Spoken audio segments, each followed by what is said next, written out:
Title: The Garden of the Heart by Wisdom Chronicles. In a land veiled in the mists of time, where the sun whispered secrets to the earth and the moon sang lullabies to the stars, there lived a young man named Farid. His heart, a wandering dervish, danced to rhythms unheard by others, and his eyes held the depth of 1,000 oceans. Farid lived in a small, unassuming village, nestled at the foot of a slumbering mountain. The people of this village were simple, their joys and sorrows etched into the lines of their faces like ancient scripts.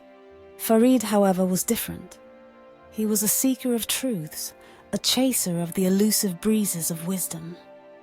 One day, as the sun began its descent, painting the sky in hues of gold and crimson, an old traveller arrived at the village.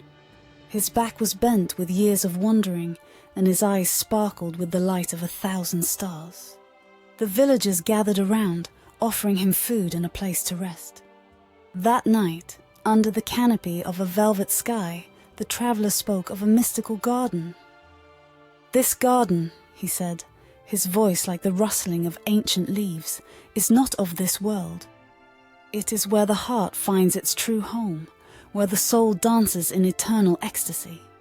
But beware, for the path is fraught with trials and tribulations." Farid's heart leapt. A fire was kindled within him, a yearning to find this mystical garden. As dawn broke, painting the sky in soft blushes of pink and orange, Farid set out on his journey, leaving behind everything he had ever known.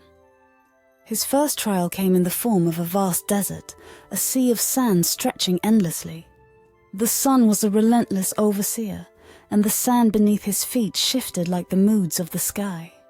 For days Farid walked, his body weakening, his throat parched. Just as he felt he could go no further, a figure appeared in the distance.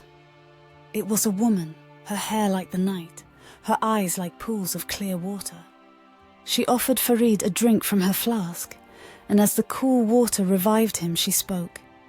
"The journey to the garden is not one of the body, but of the heart. Let go of your burdens, and you will find your way." Revived, Farid continued his journey, pondering her words. He realized he had been carrying the weight of his own doubts and fears.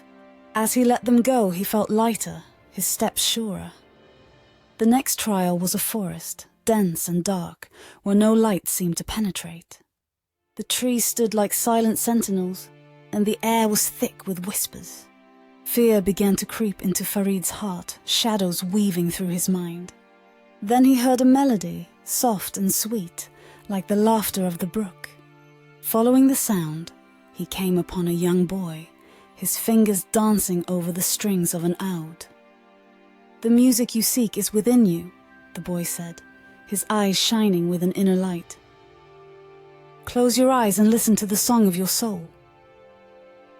Farid closed his eyes and listened. In the depths of his being, he heard a melody, a harmonious blend of all his joys and sorrows, hopes and fears. As he embraced the music of his soul, the darkness of the forest receded, and he found his way through.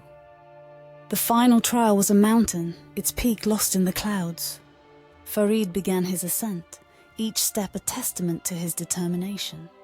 The wind howled like a beast, and the cold bit into his flesh. His body screamed in protest, but his heart urged him on. Near the peak, exhausted and near collapse, Farid stumbled. He looked up and saw a figure bathed in light, standing at the edge of a precipice.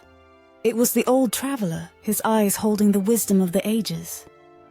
"You have come far, Farid," he said, his voice a gentle wind. "But the last step is not one you can take with your feet." Farid looked down and realized he was standing at the edge of a great chasm, a void separating him from the peak. In that moment he understood. The garden was not a place, but a state of being, reached only through the surrender of the self. With a heart full of faith, Farid took the final step, not forward, but inward. As he did, the world around him dissolved, and he found himself in a garden more beautiful than any he could have imagined. Flowers of unimaginable colours bloomed, their fragrances weaving a tapestry of bliss. Streams of liquid light flowed, their music the symphony of the universe. In this garden Farid danced, his heart unburdened, his soul free. He realized that the garden was within him all along, waiting to be discovered. The trials he had faced were but reflections of his own inner struggles, and the wisdom he sought was the wisdom of the heart. Years passed, and Farid returned to his village, his eyes holding the depth of his journey. He spoke of the garden, not as a place one could find on a map, but as a journey one takes within. The villagers listened, their hearts stirred by his words. And so, Farid lived, his life a testament to the truth that the garden of the heart is not a destination, but a journey, an eternal dance of the soul in the embrace of the divine.